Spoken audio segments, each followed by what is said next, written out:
All right, guys. Good afternoon, good morning, whatever time of day it is, whatever night it is, wherever you are. This is Rob Mazak coming to you. Some of you are familiar with me, some are not. But I am a psychic medium with a variety of different services. And I just wanted to have a bit of a chat this afternoon. You maybe not following a specific agenda or outline or format, but what's been happening recently, at least in my world, is a real challenge to what this reality is that we feel we are existing in. And I say that because it seems like long ago, before the advent of technology, the ability to do such high-end research and peek really deep into things, there was a very limited amount of aspects or ideas or challenges to what and where we live. And so it was really dependent on the powers that be, the churches, the governments, those that rule the people. It was basically something that was dictated, and it was something you had to believe in. But nowadays, just like we were speaking of, we have so many options and so many new facets and new ways to look at this reality that it is almost mind-boggling. And for most of my life, I'm in my 60s, and we've always been taught that the Earth is round. It spins around itself. It spins around the sun. The sun spins around the galaxy. The galaxy is hurtling through the universe. And I'm not saying it's not. I'm just saying that this was something that was put forth with, I think it was Copernicus, that would prove that this was to be the case using math and numbers and things like that, without the ability at the time to actually prove or disprove that, because they didn't have telescopes and high-end equipment like we do now.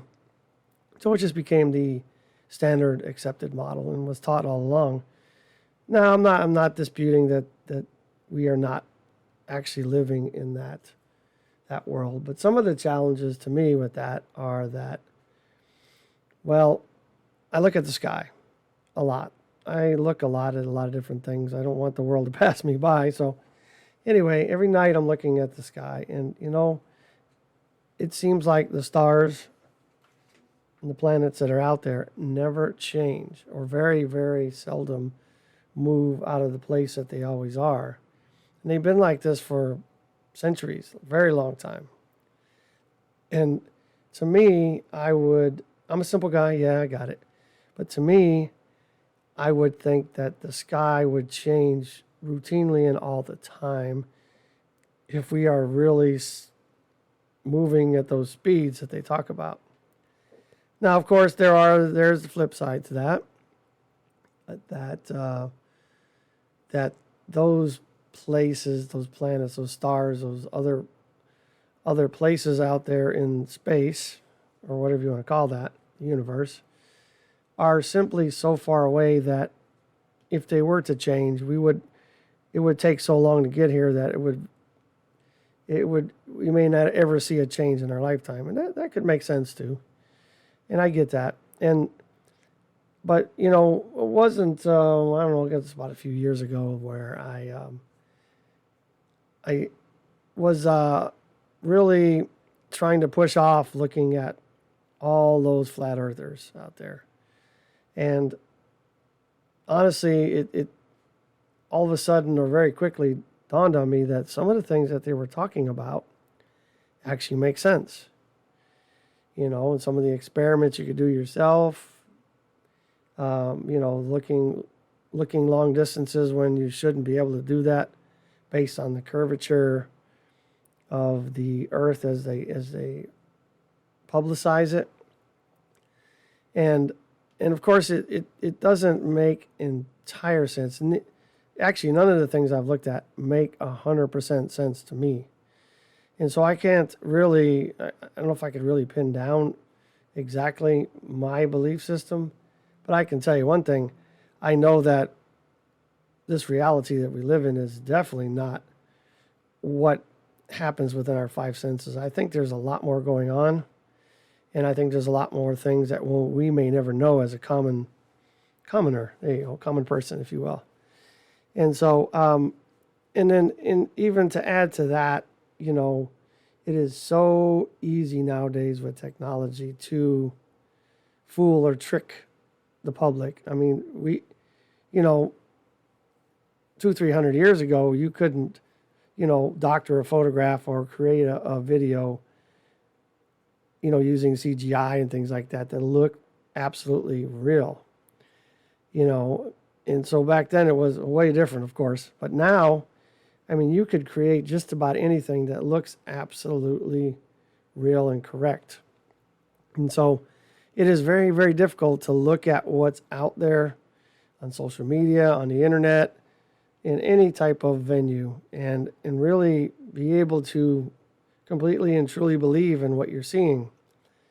And of course, there is a lot of disinformation out there, and we know that. And there's reasons behind that as well. But the point being that there is such high technology today that creates such special effects. It's very difficult to peel apart the truth.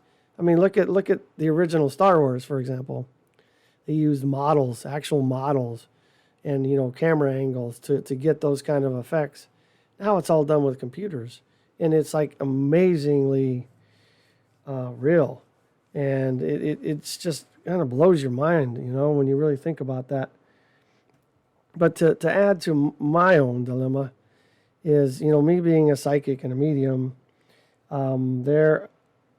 I have been shown things, been given different messages throughout my lifetime that go beyond the realm of anything we're talking about here. Now, of course, I can't prove any of that, and I'm not here to do that.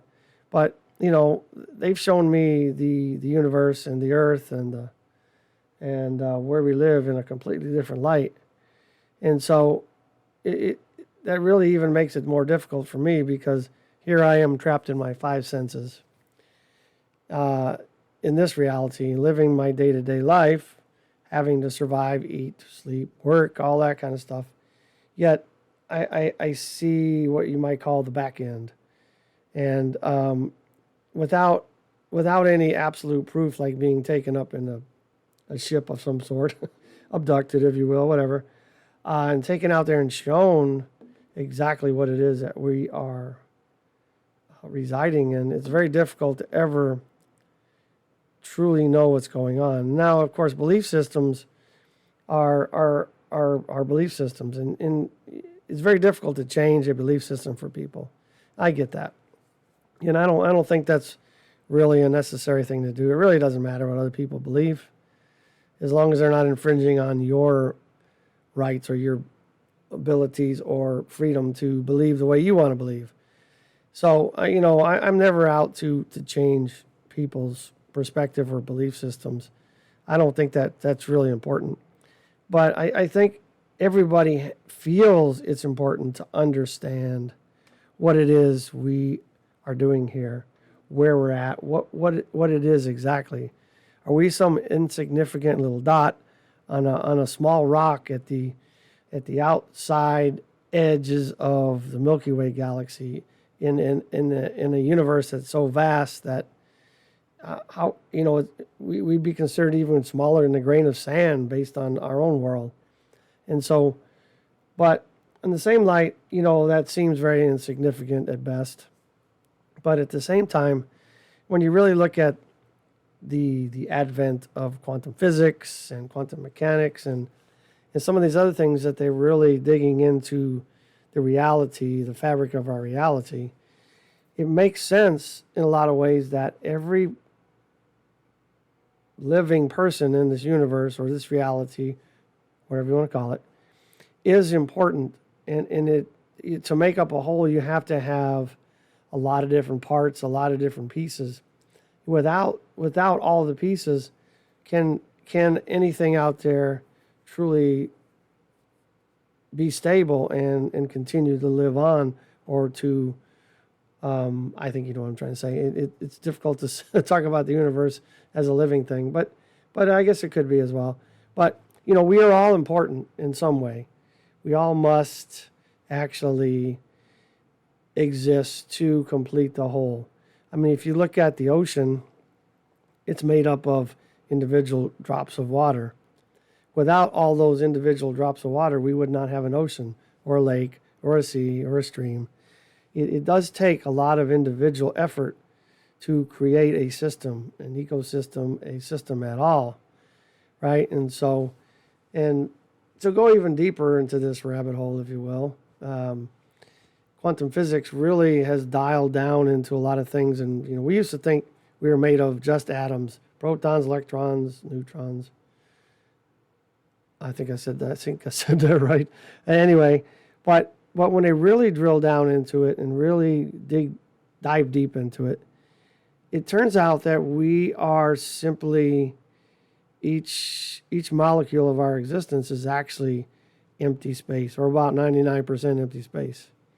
We are all simply just a bunch of possibilities of Rob Mazak here, all arranged into this being. But and then that's the reason why we have so many different types of people out there, lots of different arrangements of possibilities. And so these experiments are really cool, but at the same time, it takes your mind, or overwhelms your mind even more than some of the things that we are having to struggle with now with this technology.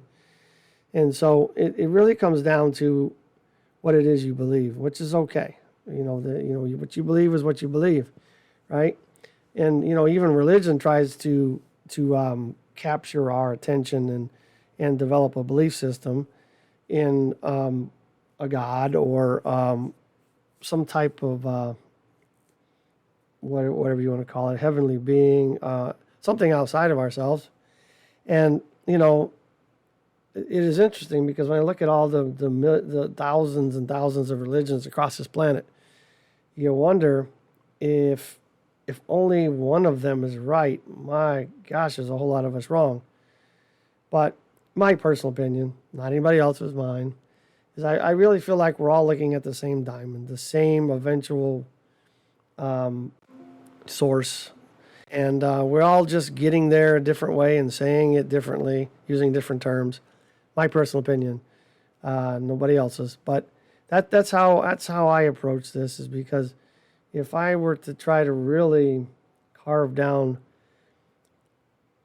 my belief in this reality and that which was outside of me, it would be very difficult to do, because not only have I seen different aspects of what they are showing me, I say they, the universe, if you will, the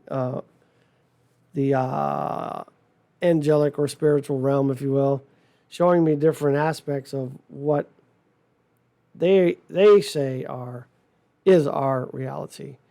I mean, I have, once again, I can't prove this, but in deep meditation, which I've gotten really good at over the years, I'm finding myself interacting with, as crazy as it sounds, the Galactic Federation. I seem to stumble upon a relationship with an entity on the planet Sirius B, even before I knew what Sirius B was, which is really interesting. I have interacted with angels and Lucifer, if you will. Just a lot of different things, and it is really cool to have all these gifts and to see all these things, but at the same time, it's kind of difficult at times to run on two different tracks, if you will. And so I guess the real point of this talk is to really kind of drill down on the fact that we have to really, I think, educate ourselves and do the best we can to validate and solidify what it is we believe in, because it is. I find myself wavering back and forth many times, and I know that's not a good thing to do. It doesn't really put me out on a limb or make me do things that are crazy, but I guess it what I'm saying is knowledge is great, but at some point we have to decide what it is we believe in, and really quit fighting all those temptations we have out there every day, across social media and the internet and mainstream news. And so it's very easy to do. And we can find ourselves spending a lot of time doing stuff that really doesn't benefit us at all. And so there's nothing wrong with sharing and getting other people's opinions. This is what I like to do. But really seeking what it is your truth is. And that's the only thing that really matters, is your truth. I mean, we can side along with people like our spouses, our kids, our family, but at the same time, we are running our own race. We are running our own path. We are doing what we're here to do, and we're learning what we are supposed to learn in this lifetime. And to be honest, it doesn't really matter what's going on with anybody else. We are responsible for ourselves. We are responsible for our own belief systems.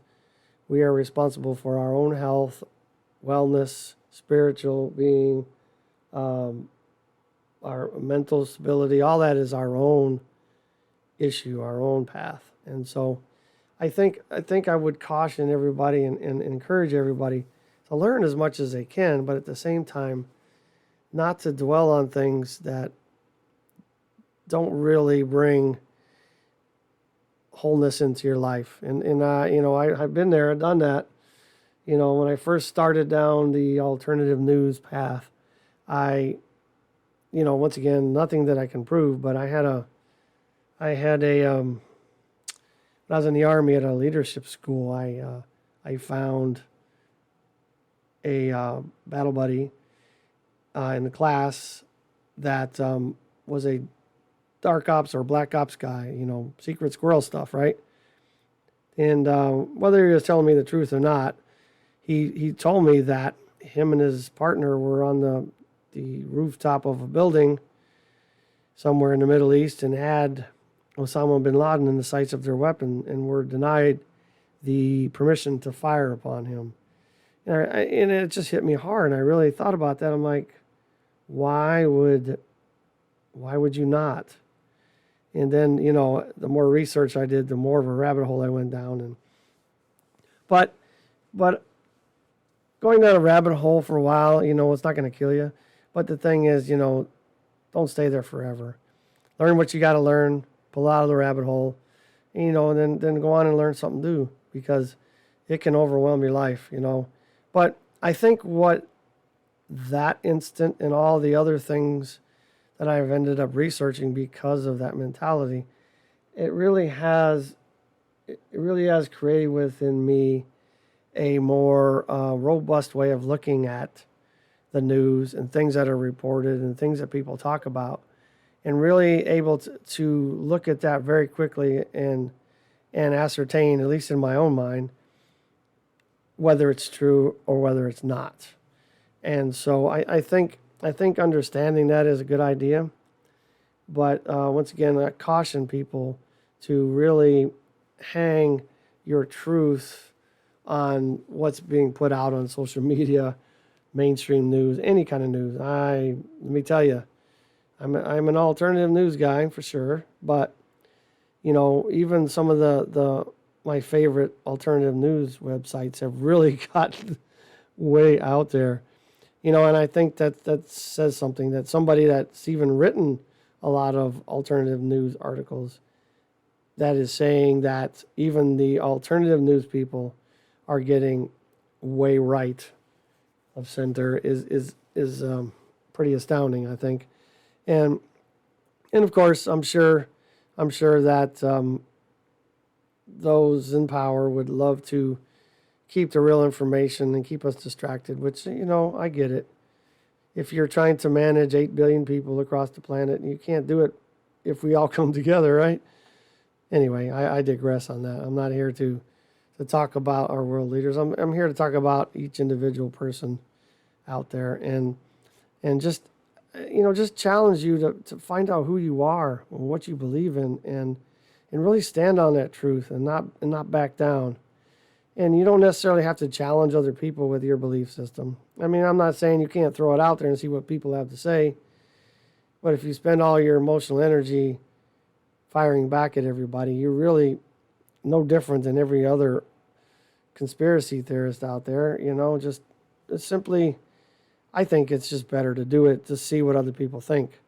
And maybe perhaps if you put your belief system out there and let people respond, you might actually find out that your belief system might be tainted as well, which, is okay.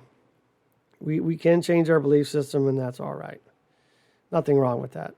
And so I know I'm rambling, but I just wanted to kind of throw that out because these are the kind of things that have been crossing my mind lately. And it's just the amount of information flowing, the amount of things that are being broadcast from the Ukraine war, Russia, to China, to issues with Taiwan and North Korea. It's just like, you wonder sometimes if these things are actually happening or if they're just running a script. I don't know. I mean, I hope they're not all happening. That would be not so good. And here we are sitting on great possibilities of possible nuclear war with all the talks they're talking about, but I don't know. I don't know if that'll ever happen. It's happened many times across the planet, of course, but I don't know. I don't know. But I've also run across a lot of different things that have just really, really challenged me to look at our existence and where we're headed and why I am here. And, of course, I do delve into the strange areas, that most people don't want to do or go. However, this was not something that really was a choice per se. It chased me down, and it's there. It's turned on, and it's not something that I can necessarily turn off. And so I figure I might as well help people with it and see what I can learn from, quote unquote, the other side, and bring it forth for other people to also learn from or to challenge their thought patterns and help people kind of figure out where they're going to go. Anyway, as you can tell, I was true to my word. This was not scripted or this was not set up with an outline, but wanted to throw some thoughts at you and just let you know that, we are alive at a very, very interesting time. Information flow is very laborious, very great. And within all of it, there is some shred of truth, but there's also just as much disinformation. So really be cautious about what you are reading, what you are investigating, and ensure it's something that you really want to go down the rabbit hole with. And, I will kind of segue and finish up with a thought is that this is not something that I researched or found, but science does back it, that basically we are being bombarded with about 11 million bits of information per second. And so, but the funny or strange thing is that our conscious mind, the conscious part of us that we have control of per se, can only handle about 40 bits of information per second. And so you think that's okay. That makes us feel very limited, doesn't it? However, on the flip side of that, where does the rest of that 11 million go? It goes straight to the subconscious. And our subconscious mind is the part that is the program. It is what runs our life. This is what we've conditioned it to do over time. Things that have happened to us, things that we allow to happen to us, things that we do, how we think, what we repetitively think, which is about 95% the same every day. We wonder why we don't have new changes. But anyway, when it comes to information, when it comes to researching and looking into things that will develop your belief system, be careful what you are allowing into your space, into your life. The television is great and fun and all, but oh my gosh, the stuff that comes across there can certainly program you to be something that you don't necessarily want to be. And everything has energy, people.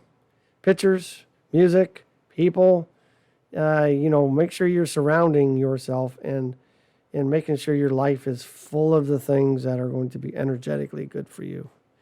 Anyway, I shall digress once again, and I shall close up here, but just wanted you guys to stay on the path, be true to yourself, and remember that you are the most important person in your life.